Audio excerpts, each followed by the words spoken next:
Kita ulang kembali sejumlah berita pilihan dari Bali.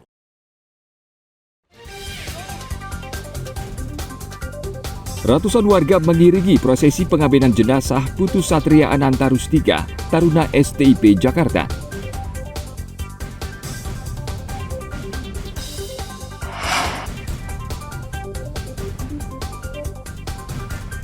Kebakaran kembali melanda TPA Suwung, Denpasar.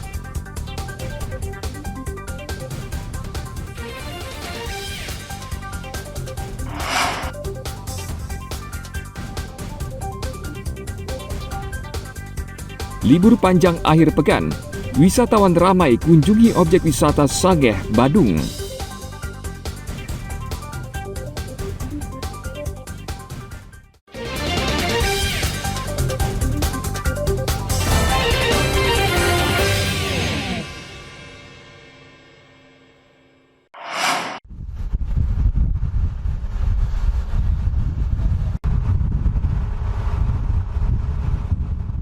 Tidak butuh waktu lama, petugas damkar akhirnya bisa memadamkan kebakaran yang melanda TPA Suwung.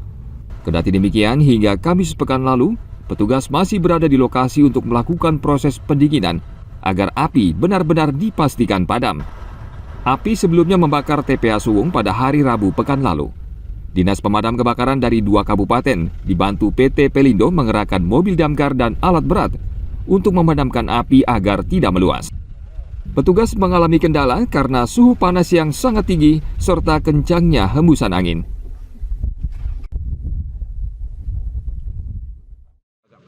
Anginnya terlalu keras sekali, penyebarannya ya.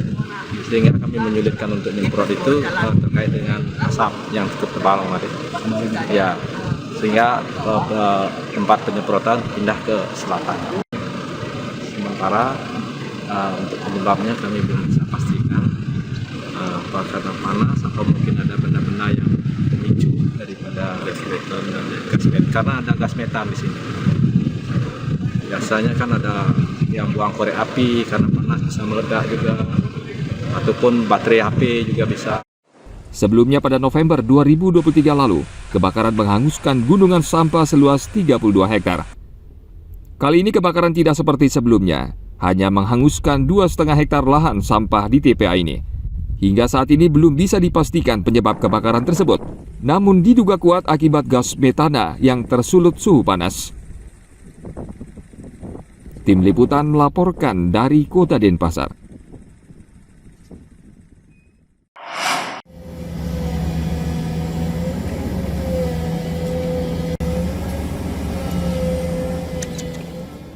TPA Butus yang menjadi tempat pembuangan sampah di Kabupaten Karangasem saat ini sudah mulai kelebihan kapasitas. Pemkab Karangasem tengah mencari solusi, salah satunya dengan menekankan pengolahan sampah habis pada sumbernya. Upaya ini dinilai bisa mengurangi volume sampah yang dibuang di TPA Butus, karena untuk mendapatkan lahan serta pembuatan TPA baru sangat sulit. Sistem pengelolaan sampah hingga habis menuntut masyarakat memilah dan mengolah sendiri sampahnya, sehingga sampah yang dibuang tidak banyak, bahkan habis di sumbernya. Dalam setahun terakhir, TPA Butus sudah tidak mampu lagi menampung volume sampah yang jumlahnya lebih dari 50 ton per hari. Sampah ini semakin lama akan semakin menjadi masalah. Kalau enggak kita atur akan semakin sulit, karena masyarakat sekarang konsumsi yang sering menggunakan bahan plastik cukup banyak. Yang kedua, jumlah penduduk akan semakin bertambah, tentu akan menghasilkan sampah yang semakin banyak. Kalau enggak diatur, kalau enggak ditata, pasti akan bermasalah ke depannya. Saya terima kasih kepada DPR. Terkait dengan TPA Butus, Pak, ini kan sudah mau overload, Pak. Apakah ada rencana Pak Bupati untuk mencari kawasan lain untuk tempat pembuangan sampah? Yang pertama, kami inginkan mengelola sampah harus berbasis sumber, Pak. Harus habis di sumbernya. Sekarang desanya siapa mau dikuturin, banjarnya siapa mau dikuturin. Maka kami terus mendorong agar sampah ini diselesaikan di sumbernya. TPA Butus terletak di Banjar Dinas Butus, Desa Buanagiri, Kecamatan Pebandam. Seluruh sampah buangan masyarakat berakhir di TPA ini. Namun seperti TPA di daerah lainnya, lama-kelamaan kapasitasnya tidak bisa lagi menampung sampah yang semakin banyak. Tim Liputan melaporkan dari Kabupaten Karangasem.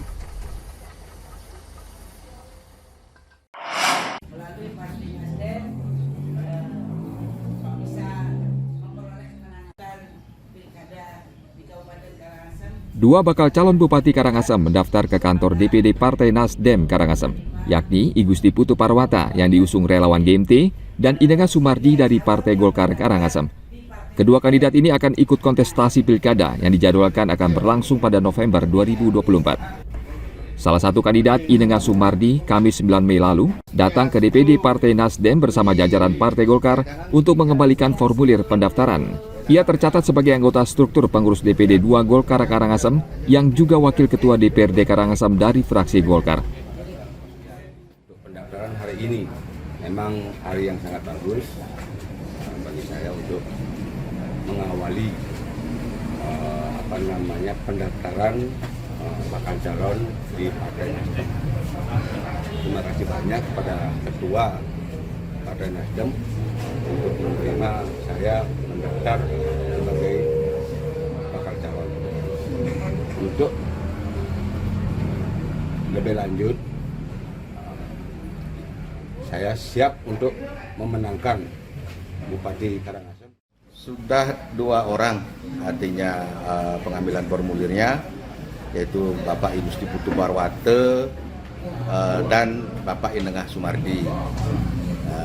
Beliau rencananya hari ini mengembalikan formulir pendaftaran. Saat ini, menurut Sumardi, Partai Golkar juga tengah membuka pendaftaran bagi calon kepala daerah di Karangasem. Tadi kan sudah saya sampaikan, Nasdem sama Golkar kan satu rumpun. Satu rumpun, darahnya sama, gennya sama. Darahnya sama. Sebagai kewajiban lah kita saling mengunjungi hari ini. Sambil kira-kira yang latar belakangnya Pak? Ya? Pengambilan formulir di Partai Nasdem. Latar belakangnya ya karena ada hubungan baik lah, kan gitu. Kalau tanpa ada hubungan baik kan tidak mungkin saya diterima dalam proses pendaftaran kan. Ya. Komunikasi internal partai dengan adanya Pak Sumardi sudah ini mendapat restu atau apa gitu, sinyal-sinyal kira-kira. Ya itu kan sudah selesai mekanisme kan di sana, berproses. Sudah berproses. Harapan membangun sinergi. Mudah-mudahan ini kan sudah ada izin dari pusat kan. Mendaftarnya 2 sosok tokoh muda Karangasem ke DPD Nasdem Karangasem memberi sinyal kuat kemungkinan koalisi antara Partai Nasdem dan Partai Golkar Karangasem. Tim Liputan melaporkan dari Kabupaten Karangasem.